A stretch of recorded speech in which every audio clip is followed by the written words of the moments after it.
What are some of the earliest crimes committed by YouTubers? Back in the OG era of YouTube, say 2005 to 2012, the media covering YouTube news wasn't really a thing. And this resulted in some pretty bizarre content creator crimes going underreported in the site's early days. And many of you guys missed out on some insane shit. Ever heard of the 19-year-old vlogger who went on to rob a bank? Or what about this pro Tea Party YouTuber who got convicted to 30 years in prison? And of course, there's the musician who became one of the first YouTubers to ever engage in illegal conduct with kids. It's not Austin Jones, for the record. Yeah, these cases are as ancient as the site itself, and I'm excited to go on a trip back in time with you all and explore these obscure bits of YouTube criminal lore. These are the forgotten and obscure crimes of early YouTube. Today's video is sponsored by Keeps, and to begin the ad, let's look at my hair from some old videos back in 2020. Yeah, as you can see, your boy was losing his hair and losing it fast. I didn't want to go bald, so I decided to do something about my hair loss and got started with Keeps, and the results have been pretty insane. Here's me at 6 months after starting Keeps, a year after starting, 2 years after starting, 3 years after starting, and then there's me right now. And if I'm being honest with you guys, I'm looking pretty solid in the hair department, and if I didn't start Keeps, I don't think that would be the case. Keeps offers generic versions of the 2 FDA-approved hair loss products at a can't-beat price, and best of all, you skip the trip to the doctor's office and pharmacy. Keeps will set you up with a prescriber online, ship it to you, and in 4 to 6 months, you should start seeing results. Look, you guys know my story. I stand by Keeps. I've been using this stuff for most of my YouTube career at this point, and I really do credit it for stopping my hair loss. And if you're a guy out there that's having some anxiety about hair loss, there's no better time than now to start Keeps. Hair loss stops with Keeps. To take advantage of Keeps' special offer, click the link in the description box. That's keeps.com/wavy.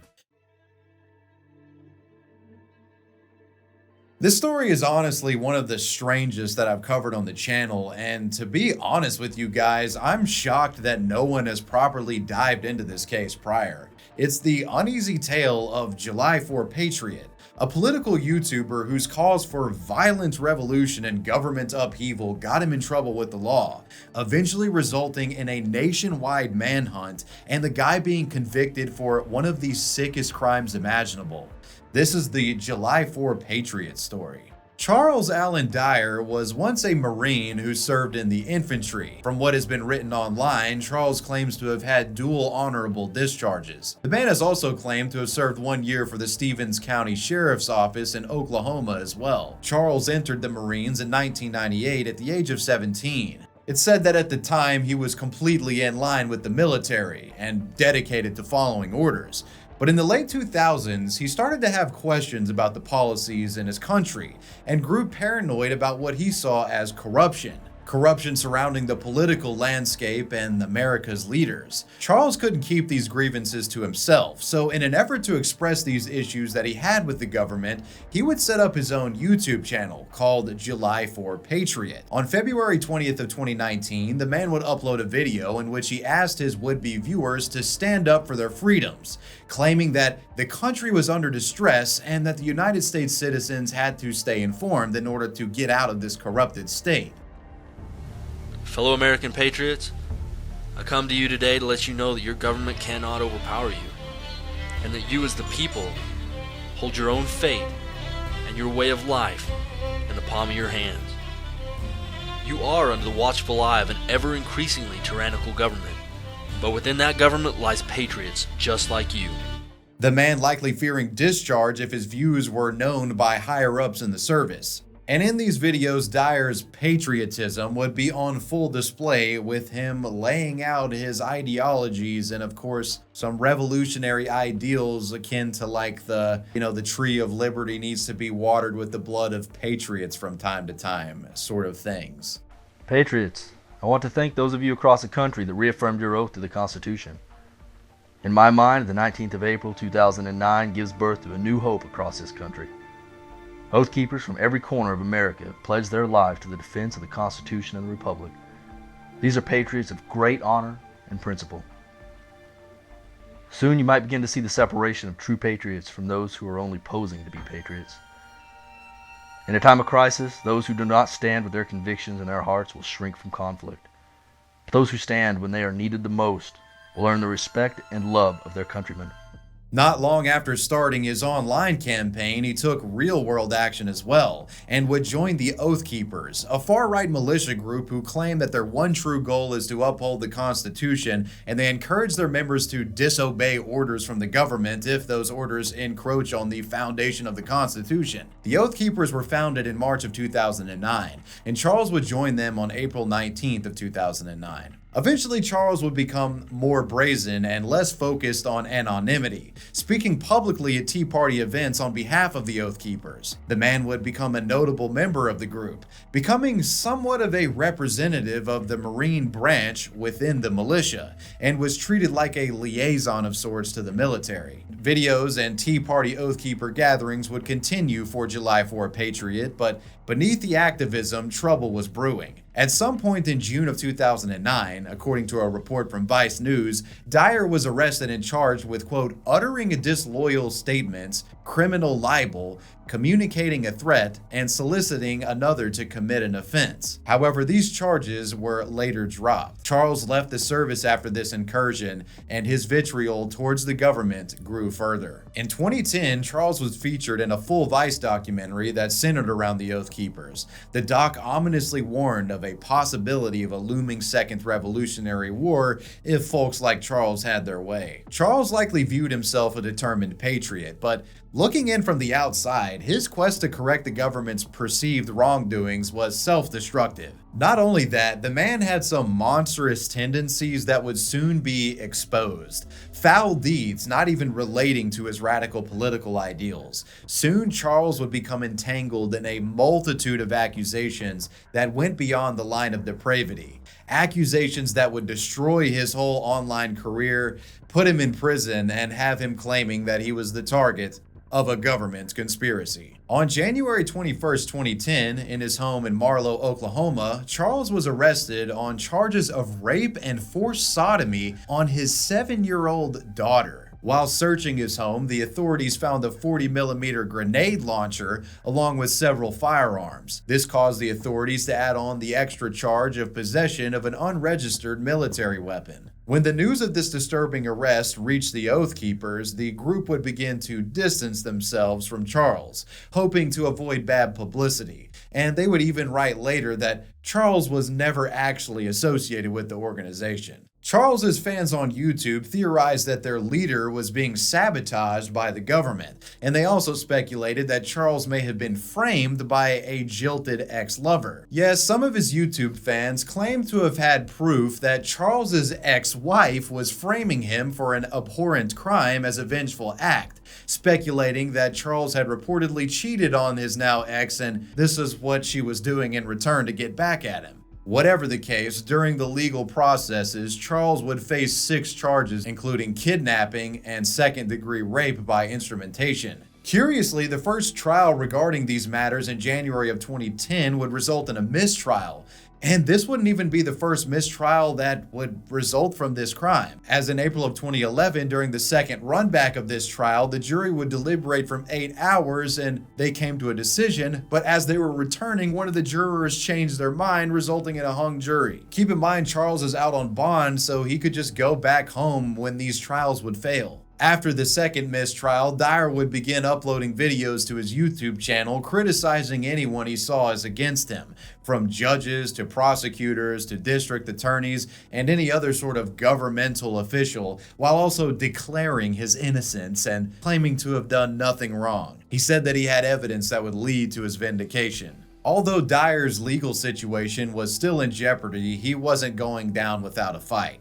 In fact, his next action would worsen his circumstances more than you could possibly imagine. Dyer's next court date was set for August 15th of 2011, but the man had no intentions of attending. Rather, July 4 Patriot skipped court and went on the run from authorities, fleeing to Texas after his mobile home had mysteriously been burned to the ground. He was now an at-large criminal and considered dangerous. Authorities began a nationwide search as police suspected he was being aided by friends or old Oath Keeper buddies. It was thought that maybe these guys helped Dyer burn down the mobile home in an effort to destroy evidence of potential crimes. With a nationwide police manhunt in effect, it wouldn't be long before Dyer was spotted near a campground in Texas. Cops moved in for an arrest, but the Weasley alleged sex offender and self-described patriot was able to escape law enforcement by fleeing to the woods. Shortly after, while Dyer was on the run, his lawyer would receive a communication in the form of a letter, warning all who sought him out. His letter says, quote,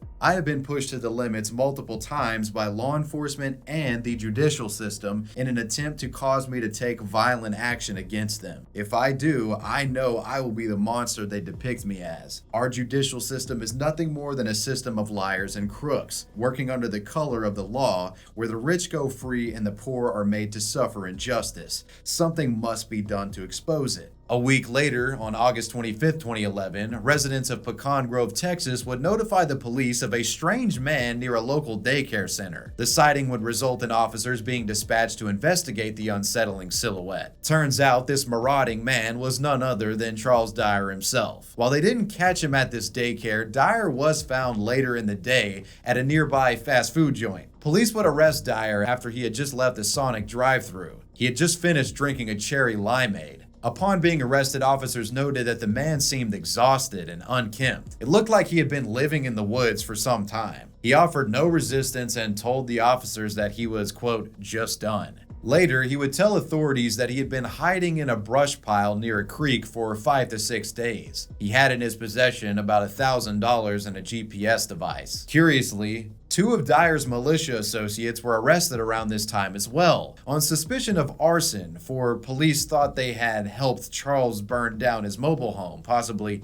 aiding him in destroying some sort of evidence. One of the associates was reportedly Dyer's own girlfriend at the time. During Dyer's third trial in April of 2012, his ex-wife and alleged child victim would testify against him, and Dyer would later be found guilty of rape after the jury deliberated for just 3 hours. Charles, July 4 patriot, would be sentenced to serve 30 years in prison. The trial itself had been described as a circus of sorts due to some of Dyer's behavior during it and after the fact. Dyer would make it vocal on many occasions that he had conspiracy theories regarding the prosecutors, stating that they were colluding with the government, and he was adamant on vocalizing these political views whenever he saw an opportunity. While in prison, Charles would have an Indiegogo created on his behalf to raise funds for legal fees and expenses. He also explained what he saw as the truth of what actually happened to him. On Charles Dyer's Indiegogo, he was purposefully vague, detailing a narrative claiming that he became the target of a sting operation in which he fell for a tactical ploy that caused him to accept an illegal item in 2009. Charles says in January of 2010, his estranged wife had created a fake rape allegation against him, which allowed police into his home to search for DNA evidence against him. Charles would go on to say that they didn't find any evidence, but they did in fact find that grenade launcher. He then claims that agents gave him a choice, that he could reintegrate into the militia and act as a pawn for them, completing a list of objectives over the course of a couple of years, and everything would go away. Or he could face prison time. Charles claims he refused and the trial was the consequence. Needless to say, few were buying his Indiegogo story. Little sympathy from the public was ever given, as the Indiegogo was only able to raise about $106 out of the $10,000 goal. On April 6 of 2015, while Dyer was in prison, a video would be uploaded onto his channel, which told a summarized version of the convicted soldier's perspective. The video explained the reason Charles was behind bars was due to him going against the government. To this day, Charles Dyer still sits in prison serving his sentence, and his channel has remained inactive for some time.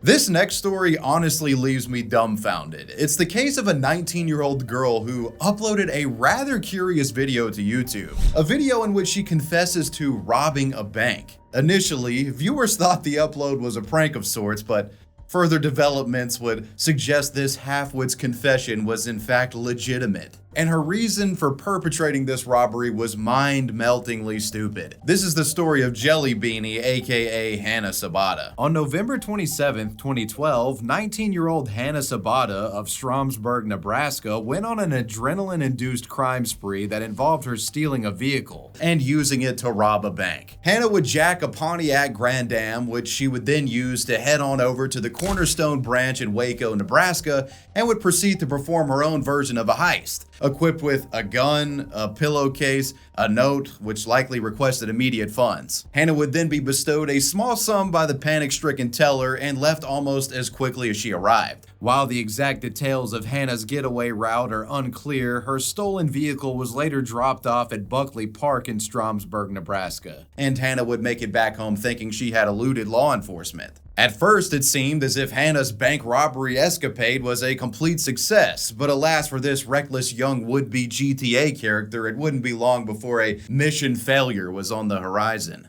So what does one do when they aggressively swindle money out of a public bank? Well, if you watch heist movies, the characters usually keep a low profile and stay under the radar, but not Hannah Sabata. No, she didn't have any intentions of being secretive. In fact, the very next day, on November 28th, Hannah would upload a video on her YouTube channel, Jelly Beanie, titled Chick Bank Robber, a video in which you might imagine details some information about this robbery that she just committed. Now, the format of this piece of content is probably a bit nostalgic for some of you old heads that have been on YouTube for a while. I don't exactly know what this genre of video was called, but back in the day, there would be these like edgy teenage girls that would make these videos that were all black and white, and they would hold up cards that had what they wanted to say written on them. I don't know if this was just a stylistic thing or if people just didn't have fucking mics back in the day, but some of you out there might remember this format. There were a lot of viral videos that were taken like this. So yeah, this was one of those kind of videos, but instead of it being about some emo shit, it was detailing how she had just robbed the bank, as well as committed multiple other crimes as well. As a song by Green Day plays in the background, Hannah reveals to potential millions of viewers on YouTube while writing on poster board what her day prior was like. In it, she disclosed that she had stolen a car, an ounce of weed, an Insane Clown Posse styled pipe, and a couple of pre-rolled joints along with robbing a bank. In the video, she even shows the keys to the car that she had stolen, all while smiling and celebrating while simultaneously telling the audience that the new vehicle was shiny and she had already taken off the license plates. They were never gonna catch her. Now, with immaculate editorial skill, as one of the Green Day songs transitions to another Green Day track called Minority, Hannah would then divulge more details about the robbery itself, basically spilling out her entire plan of action and how she pulled off the heist. She laid out how she did it step by step for viewers and also described the contraband she was equipped with. And to top it all off, she would go on to unsheath a large stack of cash from under her bedside, which was, of course, the prize for performing the fraudulent deed. The showboating woman flexes the total of what had been estimated to be $6,256. Hannah continues her would-be confession video, broadcasting the fact that she had told her mother that, quote, "Today was the best day of my life," and Hannah would clarify with text on screen that her mom had simply thought that she had met a new boy and certainly didn't think that she had robbed the bank or committed any other felonies. Now, you may be asking yourself at this point, why would somebody do something like this and broadcast it to the world via YouTube? Well, in the video, while Hannah is in the process of trying to find a pen to write with, she kind of answers that question. According to Hannah, this whole bank robbery bit was actually her way of protesting against the government. This revolutionary 19-year-old would-be felon would also claim to have been a victim of sorts. How, might you ask? Well, she claimed that in the past, one of her children were taken away from her by the state. Not exactly sure how bank robbery is a one-for-one trade for loss of custody, but whatever. Hannah elaborates more on this custody situation, claiming that the state had taken her child away at the hospital after it was born, as a result of her facing charges of neglect. The veracity of her claims are unclear, but regardless, near the end of the video, she would state, quote, "I may not be a mother anymore, but I can still find purpose." And that pretty much wraps up her video. The video description says,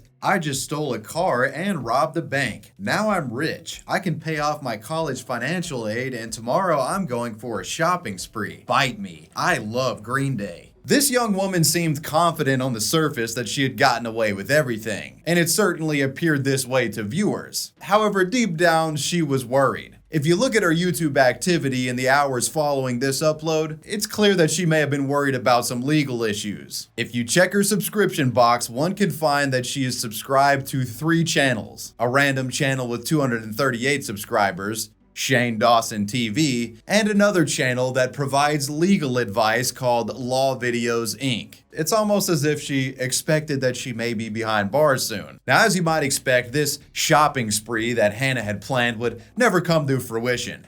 Bank robberies don't go uninvestigated by police, and it didn't take long for them to find out that she was the culprit. This reckless woman would be arrested on the same day of the braggadocious YouTube upload. And to be clear, the video itself had not even gone viral at the time of her arrest. The woman was implicated for the crime after her ex-husband reportedly ratted her out. Hannah apparently had confided the details of this heist to the man and suggested that they could use the money to get tattoos together. When officers showed up to her home to arrest Hannah, they would find the license plates to that stolen vehicle in her bedroom. Authorities would also recover most of the cash. In fact, all of it was there except for about $30, so she didn't even spend much of it. After her arrest, Hannah's YouTube video would go viral and would be covered on many news platforms, including the Young Turks and Nancy Grace. In May of 2013, Hannah would plead guilty to robbery after the charge of theft was dismissed. And on June 17, 2013, Hannah Sabata would be sentenced to serve 10 to 20 years in a Nebraska correctional center for women. She would be eligible for parole after 5 years served.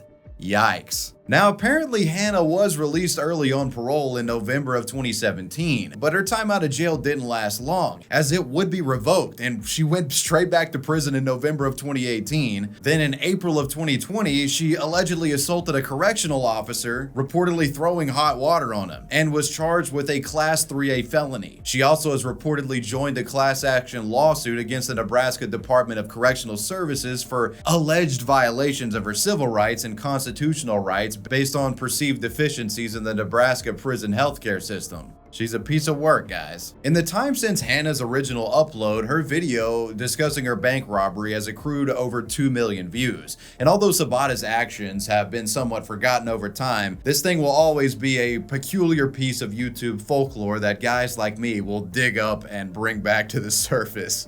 But that was the story of the YouTube bank robber. Some YouTube comments under the video.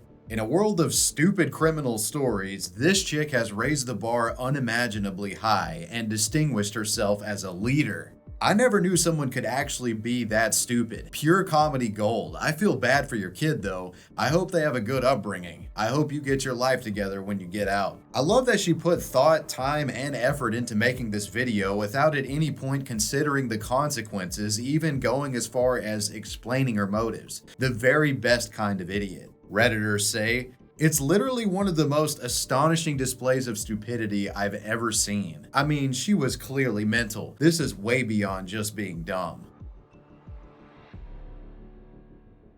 Our next case details the story of a mostly forgotten yet remarkable YouTube video, Cops vs. Skateboarders. Uploaded to the site all the way back in 2007, this controversial video was one of the first instances of citizens publishing an unsavory interaction that they had with police to YouTube. While it's common to see these types of videos these days, Cops vs. Skateboarders was one of the first of these videos, and the nature of the interaction recorded not only resulted in skateboarders being sent to jail, but also a storm of online outrage being directed towards police. To begin the lost tale of Cops vs. Skateboarders, we must go all the way back to 2007. The date was June 21st. It's a skater holiday of sorts, as it marks what has been dubbed Go Skateboarding Day. The holiday itself was created back in 2004 thanks to the collaboration of several large skateboarding companies. Skate shops often offer deals and bargains on Go Skateboarding Day, and special events are held at skate parks around the United States. Excitement buzzes in the skate community on this day, and many groups of skaters can be seen outside hitting the streets. Groups like these young men and young teenage girls from Hot Springs, Arkansas. 16-year-old Robbie Brindley, 21-year-old Matt McCormick, 13-year-old Jared Graham, 19-year-old Skylar Knowles, and 16-year-old Casey. These skaters, along with about a dozen or so other unnamed skaters, were out on Go Skateboarding Day and were bending the rules a bit. They congregated at the 200 block of Central Avenue in Hot Springs, Nebraska, right at the core of the city's urban tourist district where skateboarding was explicitly banned. The scene was said to have been somewhat chaotic, with witnesses reporting the rowdy group nearly accidentally hitting pedestrians on several occasions. Local merchants observed the ruckus, and it wasn't long before officers were called to disperse the skaters from the unauthorized area. Apparently, this group of skaters had been causing problems all day around the city. One officer who would arrive, Officer Joey Williams, had previously kicked 21-year-old Matt McCormick out of skating in a parking garage somewhere else in the city earlier in the day. Needless to say, the policeman and his colleagues were becoming frustrated with these skateboarders. But frustrated as they may have been, the subsequent actions by police would prove to be quite controversial. Violence would ensue, with much of it being captured on video. Skaters saw it as police brutality. Police felt justified. Commence Cops versus Skateboarders. It's like a yo-yo. Turn over. It's like a yo-yo. He's riding a Turn over on your belly now. What did it do? He was riding a skateboard. I think it's done. You got right going. You're going to skateboard. It's clean. You know what? Sit down. You're violating city orders. Sit down. You're under arrest too. Hey, what the fuck? Sir. No, she's riding a skateboard. What is wrong with you? She's riding a skateboard. Sir, What the fuck is wrong with you? Hey. Look, angry. Get out of here. I'm riding a skateboard. Sir, it's okay. Get back. Okay, it's okay. I'm riding a skateboard. Get your arm behind your back. Oh, God, you shit. Sir, I was riding a sir, please. Put it down. Okay. Put it down. Put it down. Calm down. Put it down. It's okay. You come near us. As Officer Joey Williams was in the process of arresting one of the skateboarders, another skater took off running, and Joey went to chase. The skater gets away and the flustered officer returns, escalating the physicality of the altercation, grabbing a hold of a younger female skateboarder after she refused to sit down. This was 16-year-old Casey Canterbury. And the aggression showed towards the small teenager enraged the other skaters, further increasing the volatility of the scene. One skater leaps into action and tries to stop Joey Williams and his detainment effort. The attempt fails, and Williams then grabs both of them, placing them in what looked to be a chokehold of sorts. All of this, as you know, was obviously caught on camera by one of these skateboarding comrades, 21-year-old Matt McCormick to be specific. The result of the Cops versus Skateboarders brawl was several of the skateboarders that I named previously getting arrested. The arrestees included 16-year-old Robbie Brindley, 21-year-old Matt McCormick, 13-year-old Jared Graham, 19-year-old Skylar Knowles, and a few others as well, all booked for trespassing in the restricted area. Matt McCormick, the man responsible for filming the encounter, was also charged with battery, as he allegedly knocked down an elderly community service officer while trying to flee from the police incursion. Now, if this happened in an age before internet video and YouTube, the Cops versus Skateboarders brawl would be nothing more than a bit of weekly news that was the talk of the town of Hot Springs for a few days.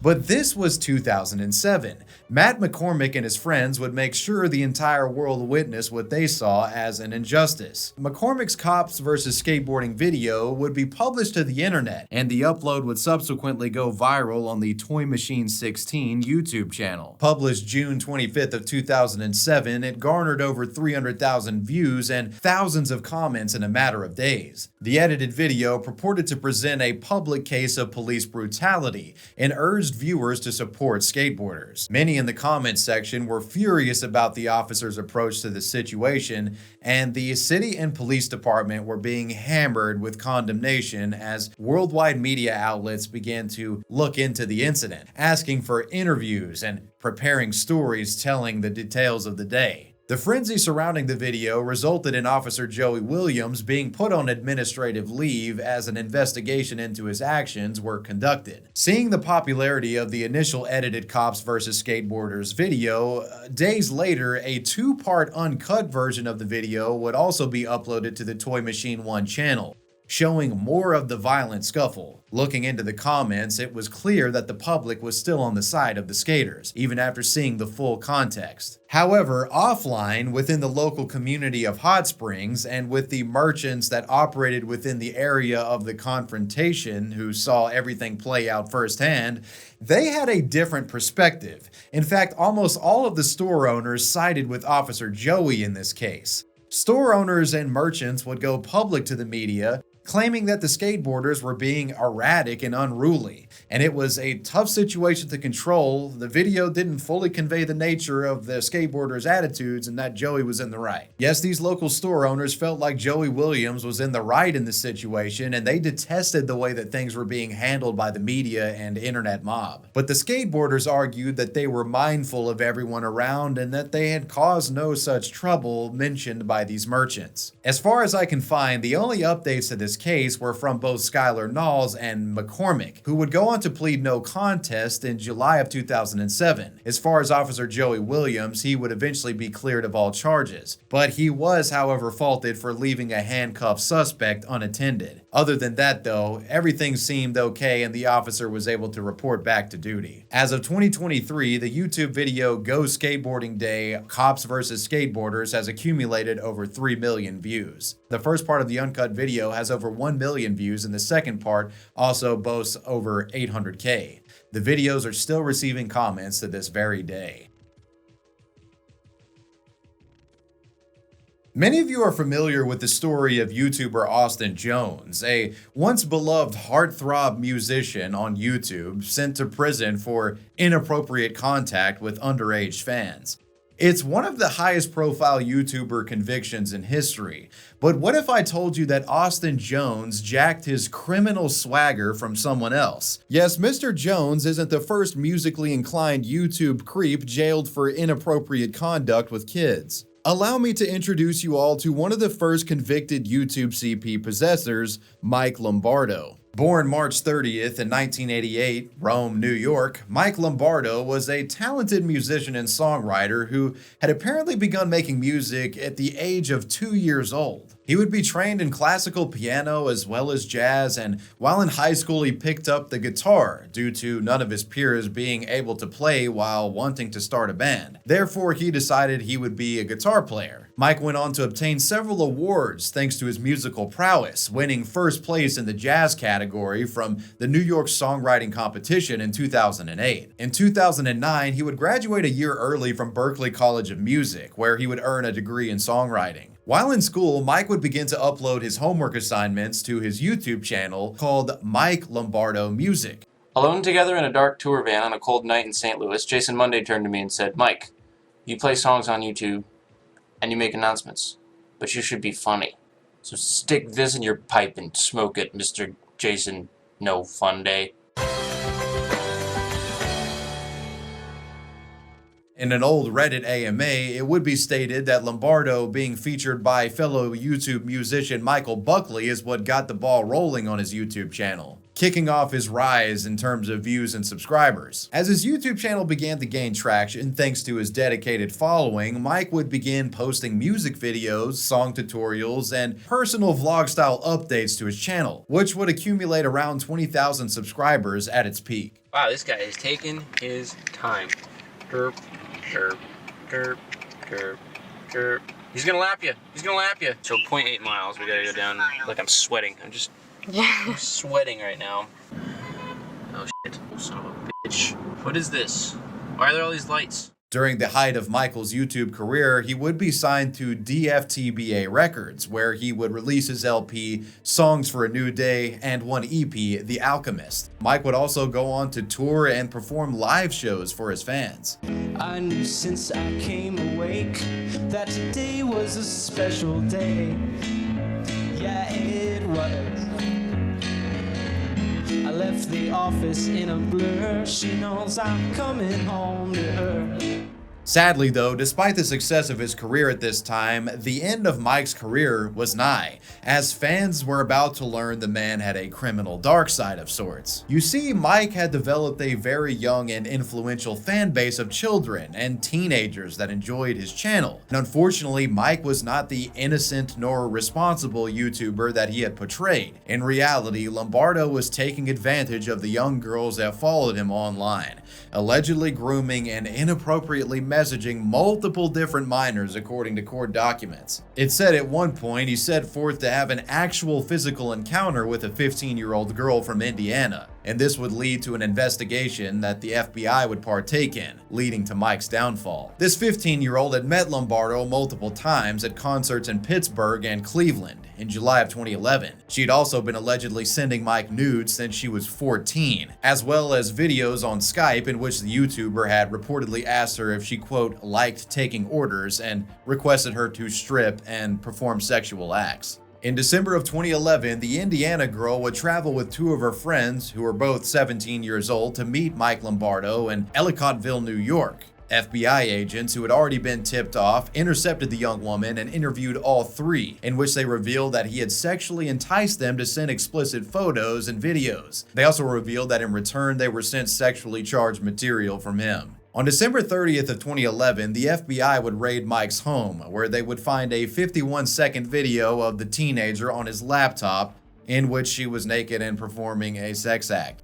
There was also a text message exchange in which Lombardo would ask another 16-year-old girl to delete her photos and videos from her phone and computer. The girl would tell Mike that she would not do anything that would get him in trouble, and Mike would reply in a way that showed awareness that he was committing a crime. On February 16th of 2012, the website The Smoking Gun, which is a site committed to posting legal documents and mugshots, would publish that Mike Lombardo was being investigated for child pornography, as it was alleged he had interacted inappropriately with an underage fan and exchanged nudes with them. A few days after the article was published on the website, Lombardo's record company had removed his music from their website and disengaged all association with the musician, as they felt that it wouldn't be appropriate to keep an alleged pedo on their record label. On July 20th, 2012, a complaint was filed in the United States District Court for the Northern District of New York, alleging that there were 4 counts of CP-related crimes committed by Mike. Mike would be arrested several days later on July 25th of 2012, but was released on bond 5 days later. Mike was facing a maximum sentence of 20 years. This man would go on to admit to persuading 6 underage women into sending him explicit pictures and videos. On September 18, 2013, it would be reported that 24-year-old Mike Lombardo had taken a plea bargain and had pled guilty to 1 count of receiving CP. The plea bargain consisted of him forfeiting 3 laptops over to the authorities as well as his smartphone. In a pre-sentence report, Mike Lombardo had told probation officers that he understood that the women were hazardously affected by his actions. However, he would explain to them that they were very willing in their interactions and were allegedly thrilled to send him photos. Great excuse, Mike. They're literally minors. They can't fucking consent. On February 28, 2014, a judge decided that Lombardo would be sentenced to serve the minimum sentence of 5 years in prison, along with 5 years of probation after his release, and he was required to register as a sex offender in the state of New York. Mike was released from prison on August 16th of 2018, and since this, I haven't been able to find any sort of activity from the guy online. But then again, I'm not surprised to find this. I mean, I think he's probably just trying to lay low and make sure that no one ever finds him because of what he was exposed for. Whatever the case, that was the story of Mike Lombardo. These days, it's not all too uncommon to hear about the operators of prank channels getting arrested. However, there's always a first for everything. Next, I'd like to cover one of the earliest and most frequently arrested pranksters to ever post to this website, Ross Creations. Reportedly born January 20th, 1994, the 30-year-old YouTuber Charles Ross from Tampa, Florida began his career on the platform back in 2008 when he created his channel. Ross would begin making prank and stunt videos and took advantage of the sort of absence of prank videos that were around at the time, as he was one of the progenitors of the genre. His pranks weren't very complex. Rather, his stuff usually involved him bothering unsuspecting people in public places. You know, the classic sort of YouTube prank style. Some examples of his content involve him placing slices of bread on top of sleeping beachgoers, dressing up in a military uniform and screaming at random people. Is that all you got, Bucket? Pick up the pace! No brakes! You keep running now! Fucking with pawn shop owners and putting food in the pockets of unsuspecting shoppers, and of course the classic kiss on random strangers prank. His first encounter with the law would be in 2012 when Ross was only 18 years old. In this prank, he would film himself doing a backflip over 2 police officers who were sitting on a park bench. They weren't pleased with Ross's performance, and the officers tackled the YouTuber onto the ground and cuffed him, taking him to jail. The video would be uploaded to YouTube, which would go on to accumulate millions of views, and Ross would be charged with a misdemeanor for negligence. However, the charges would later be dropped after he completed an agreement in March of 2013 with the prosecutors in which he accepted to stay out of trouble for 3 months. He paid a $165 fine and completed some community service and pretty much threw it under the rug. Shortly after this legal problem, Ross was arrested again for giving unsuspecting people wedgies. The idea was just to give strangers wedgies. It sounds funny, but it's not once you're the one being given the wedgie. Despite knowing that, Ross says he did it anyway because Videos, it's to make people laugh. Resulting in him getting a misdemeanor battery charge. Within that same year of 2013, in St. Petersburg, Ross had run onto the field of a Tampa Bay Rays game in which he attempted to dive onto second base. Ross was held in jail for 2 days and would eventually have to pay hundreds of dollars in fines. However, the adjudication of the charges were withheld due to an agreement that allowed Ross to accept responsibility for the act without a mark on his criminal record. In April of 2014, Ross would be arrested in Manatee County on 2 counts of battery after he had leapt onto a parade float and pushed a person onto the ground and elbowing another. These charges would later be dropped, and there's not a lot of detail on exactly why, but yeah, that happened. Now in 2017, Ross faced some serious consequences in Manatee County as he filmed the prank of him removing 2 stop signs from an intersection. This would result in him being arrested and charged with a felony. Ross would attempt to raise funds for legal fees online, but only got about $1.4K. However, Ross would luck out again, as prosecutors decided to insert him into a pretrial diversion program, which was a similar punishment to his first charge, as he only had to stay out of trouble for 18 months, complete 150 hours of community service, and pay a few small fines. Now, these pretrial agreements are usually meant to be given out only once, and they're for culprits who don't have an extended record, but it seemed like the prosecutors from this county ignored Ross's old record or just didn't care about it. Therefore, he was allowed to go back to filming his pranks with barely a slap on the wrist. That year, he would also be featured on Tosh.0 for a Web Redemption episode in which Tosh covered a few of his arrests, including the stop sign incident, stating that the only time that he really felt bad about what he did was when he had to call his mom from jail, but that remorse was overpowered by the need to collect more views and ride the clout wave all the way to the bank. Ross really never seemed to learn from his transgressions. On to the next crime. In what would be his 6th arrest in Florida, while filming a prank in Sarasota on April Fool's Day 2019, Ross donned an officer's uniform and began writing tickets to unsuspecting strangers. One of these victims was a woman with 2 kids in a Walmart parking lot. She was threatened by Ross with a parking violation, but the woman knew better and would later alert the real police about this impersonator. Reportedly, Ross would tell her that it was just a prank and then turn away from her and walk back to his car, but would later drive back over to allegedly verbally harass her more. The woman would then record him doing this and would hand over the visual evidence to police. On April 3rd, 2019, Ross would be charged and arrested for 1 count of impersonating a police officer, which is a felony that could lead to a maximum sentence of 5 years in prison. This YouTuber would legally luck out again, receiving a plea deal involving him serving 6 months of probation and no felony, again squeaking by without a prison sentence. Within the last few years, Ross has made the move to doing short-form content like YouTube Shorts, Instagram Reels, and Facebook. Although he does still upload monthly videos onto his YouTube channels,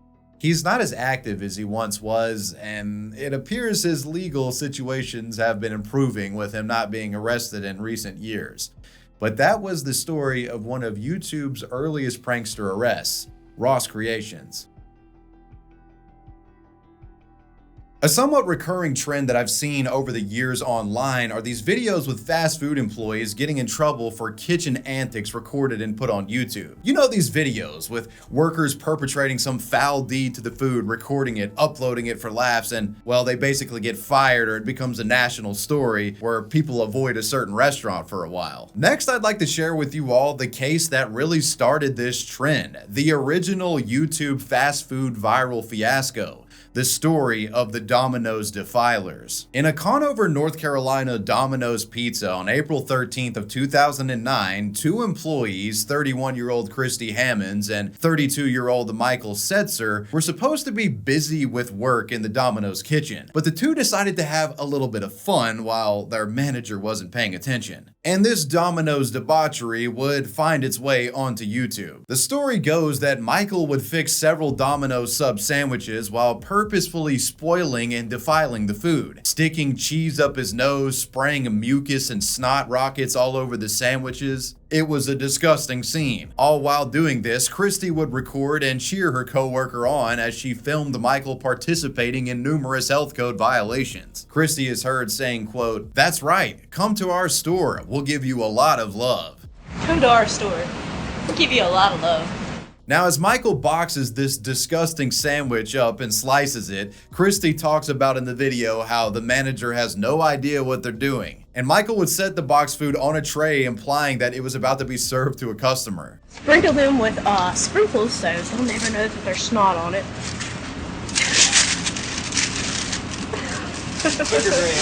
Booger bread.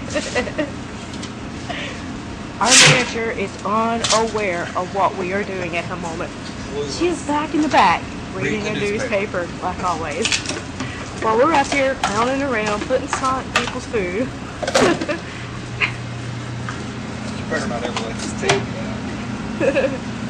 There we go. Now, these recordings would later be uploaded to YouTube as a series of 5 videos, and to say that they went viral would be an understatement. By April 15th of 2009, just days after it had been filmed, altogether these videos accrued over 1 million views, and word would spread about this gross-out fast food fiasco all around the web. While many online found these videos hilarious, these online gawkers weren't directly affected by the contaminations that the Dominos Defilers perpetrated. Dominos, however, they were affected by it and weren't happy about it at all, and some online would share in Domino's disgust. On April 13th, as the videos first began to garner attention, commenters on the site consumerist.com would try to bust these defilers, conducting their own version of an internet sleuth-like investigation, finding clues within the videos, hoping to pick out distinct patterns or layouts that they could trace back to find the location of these defilers. You know, a tactic similar to what the 4chan guys did for Burger King foot lettuce. Now, while I'm unable to ascertain exactly how the fuck they did this, internet sleuths managed to narrow down the exact store where the crimes against pizza and subs took place.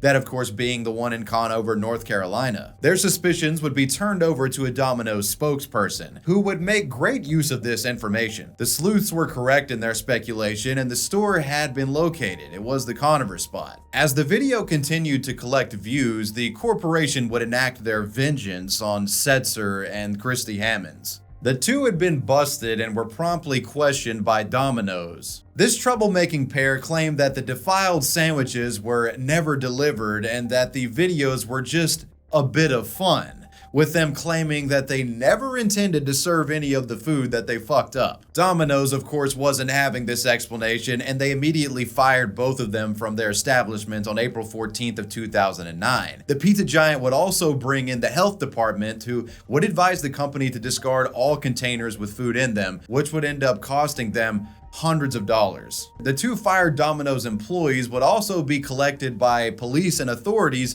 and were facing felony charges for contaminating food, which could cost them up to 4 months to a year in prison. At one point, both Michael and Christy were accosted by the media while trying to pick up their final paycheck. A visiting Domino's executive quickly hands Hammonds her $352 paycheck. Employees work. When they're done working, they're entitled to their check. Do you feel like you deserve this money? No comment about that right now. Her former coworker, Michael Setzer, didn't want to talk either. Do you want to defend yourself at all? Not today. In this moment, Christy gave a statement where she said that she was going to miss Domino's. I'm gonna miss Domino's. Damn, bitch, if you like the job so much, why were you fucking filming that stuff? When the story was going viral, Domino's initial strategy was to keep quiet about everything and hopefully the situation could be thrown under the rug. But it didn't go that way. Back in 2009, social media was still somewhat of a new thing and it was growing rapidly. Corporations and franchises were behind on how it worked and they didn't realize how powerful this viral video was. A Domino's spokesperson said, quote, "We got blindsided by two idiots with a video camera and an awful idea. Even people who've been with us as loyal customers for 10, 15, 20 years, people are second guessing their relationship with Domino's and that's not fair." Mentions in the case in online blogs would drive people away from the restaurant. Dedicated customers were rethinking their relationship with the pizza chain, and these losses made Domino's consider a civil lawsuit. And Domino's was completely embarrassed, their brand tarnished by two goofballs on YouTube. Sales of the Domino's franchise in the Conover area dropped 50%. Domino's would claim to step up their procedures and practices within their franchises, resulting in 600 employees being fired across the nation. I guess these guys not being up to snuff. Though fortunately for Domino's, the public is quick to forget, and after about 6 months, nobody really even remembered the Dominos Defilers. In the wake of this situation, Christy would write an apologetic email to Domino's. Christy said, quote, "It was fake and I wish that everyone knew that. I am so sorry."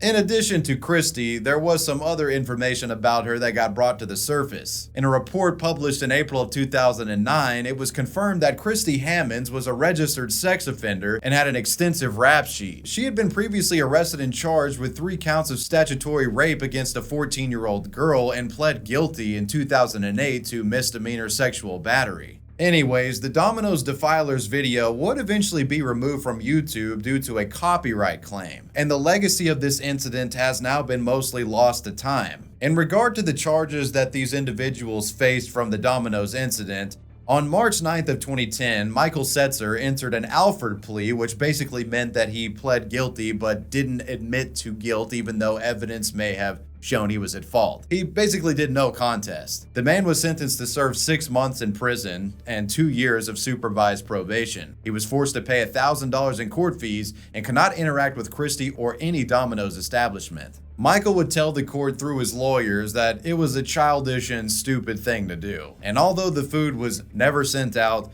making a video was probably a bad idea. On November 19th of 2010, Christy pled guilty and her sentence was reduced to a 45-day suspended sentence, 18 months probation, and 200 hours of community service. She had to pay attorney fees of $1,125 and was prohibited from working at any establishment that sold food or drinks. She was also ordered not to talk about the case publicly. In the Wild Wild West early days of the web, folks never really stopped to think about what they were uploading. This extended to the realm of YouTube as well, with many foolishly uploading videos of themselves committing crimes. Our next story details one of the first such instances of this YouTube self-incrimination. It's the case of a graffiti bandit known online as Buket. In his early 20s, Cyrus Yazdani was a graduate from San Jose University where he acquired a degree in arts and apparently worked as a convention planner in Las Vegas. But Cyrus had an alter ego that few knew about that was becoming famous around the world and on the internet. You see, Cyrus also went by the name Buket and was one of the most prolific graffiti taggers in the Los Angeles area during the early stages of YouTube in 2007. He had begun to make waves online posting videos of his artistic escapades, and was part of a graffiti crew known as TKO, which stood for True Kings Only. Cyrus had been described as what street artists would call a bomber, which is a street artist that tends to place quantity over quality, covering as much of the city as they can with their tags. The idea being the more attention the better, but this tactic would get Buket in trouble quite a few times, as he would be arrested in San Jose and Long Beach by authorities thanks to these spray painting ventures. But this didn't stop him as he continued to tear up Vegas, his tagging videos going viral online. These videos would showcase his daredevil-like achievements and risky tags, with him often being on bridges or precarious overpasses. And while he got a lot of attention for these videos, he would get some unwanted attention from law enforcement as well, who saw him as a menace. One of his most dangerous tagging feats was caught on camera in late 2007, involving him climbing onto an overpass right above the Hollywood freeway and tagging what appeared to be his famous online alter ego, Buket, right onto the side of the overpass while precariously hanging off the bridge. But needless to say, this was some high-quality content for 2007 YouTube. Another viral incident involves Cyrus marking a transportation authority bus while onlookers and riders watched in disbelief. Along with that, there were numerous other clips of Cyrus running and gunning throughout the city, tagging anything that he possibly could with the spray paint canisters. However, as the videos went viral, so did Buket's reputation with police, and the popularity of his content attracted the Los Angeles Sheriff's Department. They wanted this tagger in cuffs. Police were able to trace the Buket tags graffitied back to many other incidents in which the same art piece was tagged on different locations across the state of California and southern Nevada. He would spray paint walls, transit buses, so on and so forth. It wouldn't be long before officers would come knocking and arrest Cyrus in 2008, after which he would plead guilty to 32 counts of felony vandalism and was sentenced to serve 10 months in county jail and 256 hours of graffiti removal duty. But after getting off of probation, Cyrus went right back to breaking the law, tagging his favorite spots with his Buket tags. New locales included a dry portion of the Los Angeles River Channel, which was a haven for many graffiti artists. Buket, aka Cyrus, would be arrested again in May of 2009. He would plead no contest in July to 1 count of felony vandalism and had to agree to pay a whopping $117,196 restitution fine. And on top of that, he would be sentenced to serve 3 years and 8 months in a California state prison. And that was the end of his tagging spree. Now, this footnote here is some alleged information, as I can't 100% confirm it, but after prison, apparently Cyrus was able to turn his life around. It's said that he became a real estate agent sometime in 2013. This LinkedIn account matches Cyrus's education history, stating that he went to San Jose University from 2002 to 2006 with a degree in graphic design. Also, the pictures on his Zillow and his mugshot look pretty similar. In the comments of one of Buket's highlight videos, there's some debate on whether it's him or not. And that was my telling of some of the obscure first crimes committed by YouTubers. Let me know what you guys thought about this video down below in the comments section, and let me know who or what you want me to talk about next. I want to give a major shout out to my patrons. I appreciate you guys. WAVYWEBSURF out. Peace.